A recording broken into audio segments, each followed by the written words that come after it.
নমস্কার দর্শক বন্ধুরা, শুভ বিবাহের আজকের পর্ব নিয়ে আমি চলে এসেছি তোমাদের সামনে। তো চলো, বাংলা সিরিয়াল সমাচারে তোমাদের স্বাগত জানিয়ে আজকের পর্ব আমি শুরু করছি। সুধা বলে, আমাদের কাছে সাক্ষীও আছে। তখন তরিতা বলে, কে সাক্ষী? চিরকুট বলে ওঠে, আমি ছোট বৌদি, আমি সাক্ষী। সেদিন বড় বৌদির ঘরে গিয়ে বড় বৌদির গয়না নিয়ে সোনার মুটুক মাথায় পরে ধেই ধেই করে নাচতে আমি দেখেছিলাম। এই সোনার মুটুক পরে শুধু আমাকেই মানায়। কি যেন বলছিলে তুমি কথাগুলো? বৌদিদি গেছে ছাদের ঘরে, এখন আমি সব কিছুর মালকিন। চিরকুট এই সমস্ত কথা বলতে থাকে। রানী হতে গিয়ে হলে চোরনি, চিরকুট বলে। সুধা বলে, চিরকুট যদি আমাকে সাহায্য না করতো তাহলে আমি এত সহজে চোর ধরতে পারতাম না ঠাম্মি। চিরকুট একটা ছোট্ট চিরকুটে ক্লু লিখে আসল বাজিমাতটা করেছে। তরিতা বলে, ছি ছি ছি ছি, এতটুকু একটা বাচ্চা, তাকেও তোমরা মিথ্যে বলা শেখাচ্ছ? এরপরে তরিতা বলে, শোনো ঠাম্মি, আমি কিচ্ছু করিনি। এই চিরকুট সেদিন যখন বলতে যাবে তখন তার ফোনে একটা ফোন আসে। এরপরে সুধা বলে, কে সত্যি কে মিথ্যে এক্ষুনি প্রমাণ হয়ে যাবে ঠাম্মি। তখন তরিতার হাত থেকে ফোনটা কাড়িয়ে নেয় সুধা। তরিতা কিছুতেই দিতে রাজি হয় না, কিন্তু সুধা জোর করে নিয়ে নেয়। মনে মনে বলে সুধা, সরি তরিতা, তোমার সাথে আমি এরকম ব্যবহার করতে বাধ্য হলাম। এদিকে ফোনটা লাউড স্পিকারে দিয়েছে সুধা। ওদিক থেকে তরিতার বোন কথা বলছে, কী রে দিদি, তুই কখন আসবি? আমি কখন থেকে তোর জন্য রাস্তার মোড়ে দাঁড়িয়ে আছি। তোর জন্য আমি এত বড় ব্যাগ নিয়ে এসেছি। তুই বললি গয়নাগুলো অনেক ভারী হবে নাকি, সেই জন্য। কিন্তু কই তুই? তোকে তো দেখতেই পাচ্ছি না। সব গয়না, তারপর ঠাম্মির দেওয়া তোদের সোনার মুটুকটা সব আছে তো গয়নার মধ্যে? কী রে দিদি, মুখে কি রসগোল্লা গোজা? কোনো কথা বলছিস না কেন? ওদিক থেকে ওর বোনের কথাগুলো শুনে তো সবাই অবাক হয়ে যায়। ঠাম্মি তখন ফোনটা নিয়ে বলে, হ্যাঁ সুজাতা, গয়না যেখানে থাকার সেখানেই আছে। আর তোমার দিদির সাথে এখন দেখা করতে গেলে ওই সংশোধনাগারে গিয়ে দেখা করো, কেমন? এদিকে তো সংশোধনাগারের নাম শুনে তরিতার মুখ হাঁ হয়ে যায়। জ্যোৎস্না বলে, ছি তরিতা, ছি, তোমাকে আমি খারাপ ভাবতাম, কিন্তু তুমি এতটাও খারাপ হতে পারো সেটা আমি কখনো ভাবিনি। তুমি নাকি শেষ পর্যন্ত চুরি করলে নিজের বাড়িতে? তখন তেজের বাবা বলে, আর দোষ দিলে তুমি আমার বৌমার ঘাড়ে? তখন তরিতা আবারও বলতে থাকে, ঠাম্মি বিশ্বাস করো, আমি কিছু করিনি। তখন ঠাম্মি গিয়ে এক চড় মারে তরিতাকে সবার সামনে। তরিতা বলে, ঠাম্মি, তুমি আমাকে মারলে? তুমি আমাকে এখনো দোষী ভাবছো, যখন আসল দোষটা হলো তোমার। তরিতা বলে ওঠে ঠাম্মিকে, তুমি সব সময় আমাকে কম ভেবেছো। সব সময় সব কিছু তুমি ওই তোমার বড় বউকে দিয়ে দিয়েছো। আমাকে তুমি কোনো কিছুর জন্য যোগ্য মনে করনি। এই জন্য আমি চুরি করেছি, নিজে পড়বো বলে, সেই জন্যই তো চুরি করেছি। ঠাম্মি বলে, তোমাকে সেই অধিকার কে দিয়েছিল? তেজের ঘরে ঢুকে সেই কাজ তোমাকে করতে সাহস কে দিল? চুরি করে আবার বড় বড় কথা, বেহায়া মেয়ে একটা। তেজের বাবা বলেন, কে যোগ্য কে যোগ্য নয় সেটা বিচার করার তুমি কে? রাধাকে কি করে এই বাড়ির অযোগ্য বউ বলছো তুমি? হ্যাঁ, বলে বলে না তোমাকে সব দিক দিয়ে 10 গোলে হারিয়ে দেবে। কখনো পারবে ওর মতো সাশ্রয়ী হতে, ওর মতো গুণী হতে? কখনো পারবে? ছোটকা বলে, শোনো তরিতা, শুধু গুণেরই নয়, ব্যাপারটা হচ্ছে, প্রশ্নটা হচ্ছে চরিত্রেরও।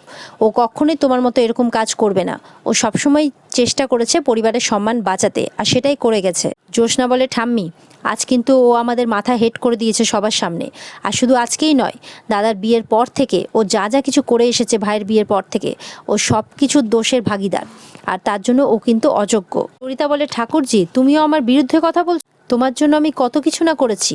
তখন জ্যোৎস্না বলে, চুপ, একদম চুপ, একটা কথাও বলবে না। তুমি আজ পর্যন্ত যা যা কিছু করেছো শুধুমাত্র নিজের স্বার্থের জন্য করেছো। দোকান কাটা মেয়ে কোথাকার। আর আমি হলাম এই বসু মল্লিক পরিবারের মেয়ে। আমার পরিবারের কোনো কিছু তো অসম্মান হোক, এটাতে আমি সায় দিতে পারি না। চিরকুট বলে, আরে তোমরা সব মুখে মুখে তর্ক করে যাচ্ছ কিসের জন্য? আসল কাজটা করো, পুলিশ ডাকো, পুলিশ ডেকে এই চোরনিকে সাজা দাও।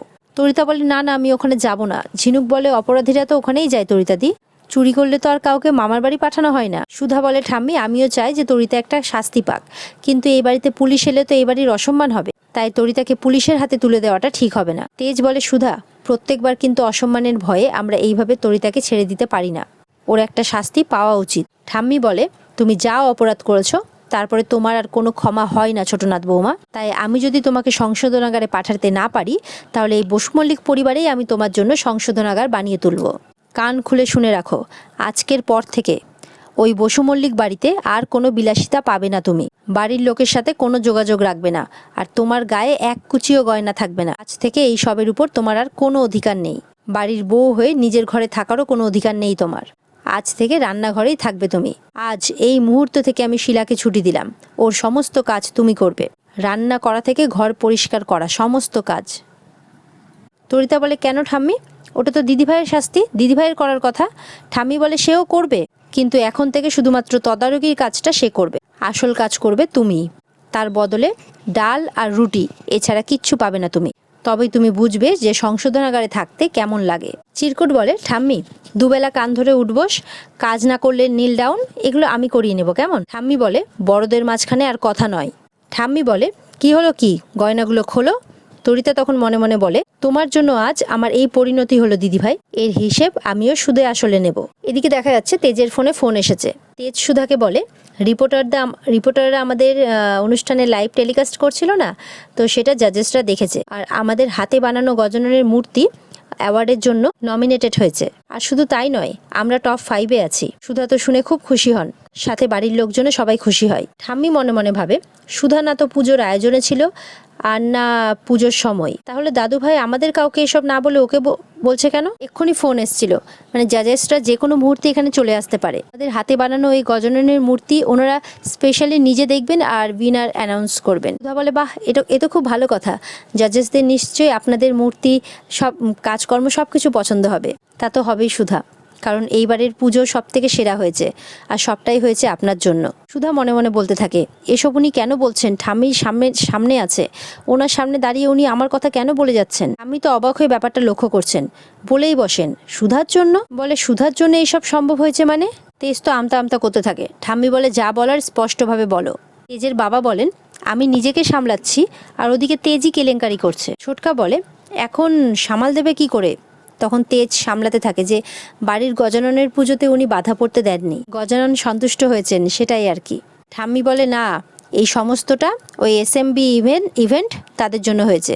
তুমি ওই দুর্যোগের সময় আমাকে ফোন করে যেভাবে বললে, আমার তো বুকটা কেঁপে উঠেছিল। আমি তো ভেবেছিলাম এবার আর বোধহয় পুজো হবে না, কিন্তু সকালে এসে গজাননের পুজো এত পরিপাটি, এত সুন্দর আয়োজন দেখে আমার মনটা তো স্বস্তিতে ভরে গেছে। ওরা এত সুন্দর আয়োজন করেছে, আমাদের সম্মান বাঁচিয়েছে, তাই জন্য আজ সন্ধেবেলা আমি ওদের সাথে দেখা করব। সুধা সহ বাকিরা তো অবাক হয়ে যায়, চিন্তায় পড়ে যায়, কি করবে এবার। ঠাম্মি বলেন, আমি দেখা করে ধন্যবাদ জানাতে চাই। এদিকে দেখা যাচ্ছে জাজেসরা চলে আসবে যে কোনো মুহূর্তে। তেজ তো বাকি সমস্ত অ্যারেঞ্জমেন্ট ভালো করে দেখে নিচ্ছে। এদিকে ডলি বলে, বাবা, দাদাভাই তো আজকে দেখছি সুপার অ্যাক্টিভ মুডে চলে গেছে, একদম পাত্তাই পাওয়া যাচ্ছে না। তখন জ্যোৎস্না বলে, ভাই ছোটবেলা থেকেই কোনো কিছুতে সেকেন্ড হতে চায় না, সব কিছুতে টপ, সব কিছুতে ফার্স্ট হতে চায়, এবার দেখবি এটারও অন্যথা হবে না। বিজিৎ বলে, আচ্ছা জামাইবাবু এত প্যানিক করছেন কেন, হয়ে যাবে। তখন তেজ বলে, না বিজিৎ, প্যানিক নয়, তেজ বসু মল্লিক কখনো হারতে জানে না, আজও হারবে না। সুধার বানানো মূর্তি দেখে ওনারা তো অবাক হবেনি, ওনাদের ভালো লাগবেনি। তাছাড়াও বাকি সমস্ত ডিপার্টমেন্ট যাতে একদম টপ ক্লাস থাকে, আচ্ছা ওদের আপ্যায়নও যাতে কোনো ত্রুটি না থাকে, আসার সময় যাতে ওরা গজাননের প্রসাদ পায়, ওয়েলকাম ড্রিঙ্ক পায়, একটু তোমরা সবাই ভালো মতো করে ব্যাপারটা দেখে নেবে। এই সমস্ত কিছু অ্যারেঞ্জমেন্ট তেজ দেখতে থাকে। এদিকে তেজ বলে, কিছু স্ন্যাক্সেরও ব্যবস্থা করতে হবে। তখন সুধা বলে, একদমই নয়, অন্যান্যদেরকে যেরকম গজাননের প্রসাদ হিসেবে যা কিছু দেওয়া হচ্ছে ওনাদেরও তাই দেওয়া হবে। এখানে লাড্ডু, মোদক সব কিছু আছে, আর কিছু স্পেশাল নোনতাও আমি বানিয়েছি নিজে হাতে। তখন তেজ বলে, এই সমস্ত কিছু ওনাদের নাও পছন্দ হতে পারে, আমি অনেক ক্লায়েন্টের সাথে ডিল করেছি সুধা, আমাকে এই ব্যাপারটা দেখতে দিন। সুধা বলে, এখানে ওরা মিষ্টি টেস্ট করতে আসছেন না, ওনারা আসছেন গজাননের মূর্তি দেখতে, সচক্ষে দেখতে।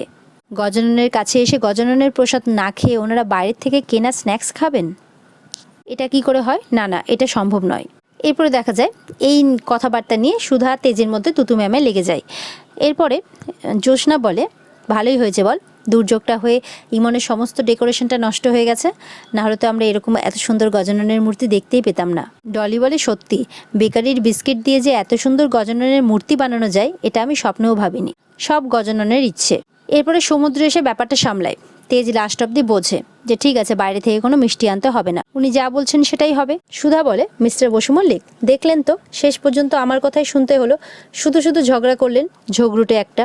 তখন তেজ বলে, কি বললেন, আমি ঝগড়ুটে? সুধা বলে, হ্যাঁ ঝগড়ুটেই তো, আপনি ঝগড়ুটে, হিংসুটে, খ্যাচ করেন, সব আপনি। তেজ বলে, হ্যাঁ সবই তো আমি, আপনি তো কিছুই না।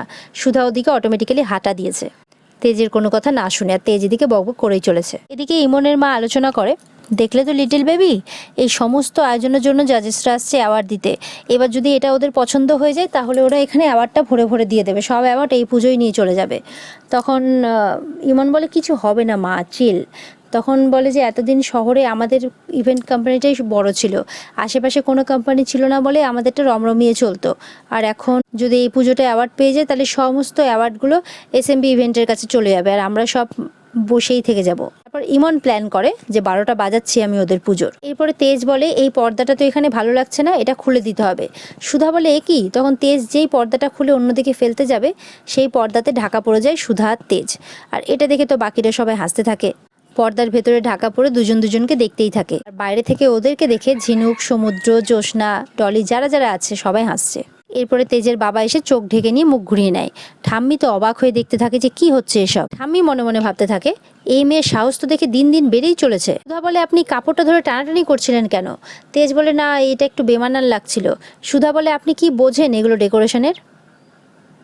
তেজ বলে হ্যাঁ, আমি তো অবুঝ বালক, সব তো আপনিই বোঝেন। সুধা বলে বেশ, আপনি সব বোঝেন, হয়েছে। যখন সব বোঝেন তখন নিজে নিজেই সবটা করে নিন, আমি পারবো না কিছু করতে। সুধা যেতে লাগলে তেজ সুধার হাতটা ধরে নেয়, বলে সুধা এটা কিন্তু আপনি ঠিক করছেন, জানেন যে আমি একা সবটা সামলাতে পারবো না, আর আপনি সেটারই সুযোগ নিচ্ছেন। সুধা বলে মিস্টার বসু মল্লিক, যাতে সবার ভালো হয় সেই চেষ্টাই করছি আমি। এরপরে ইমন চেষ্টা করে মেন লাইনটা কেটে দেওয়া যায়, কাট, যাতে জাজেসদের সামনে লাইনটা অফ হয়ে যায়। এদিকে দেখা যায় ইমনের মা মুখোশ সেজে ভয় দেখাচ্ছে। ইমন তো ভয় পেয়ে যায়।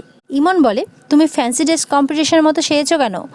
তখন তার মা বলে যাতে কেউ চিনতে না পারে। পরে ইমন বলে আমি একেতে মেন তার খুঁজে পাচ্ছি না, তার মধ্যে তুমি এসছো ফ্যান্সি ড্রেস কম্পিটিশনের মুডে।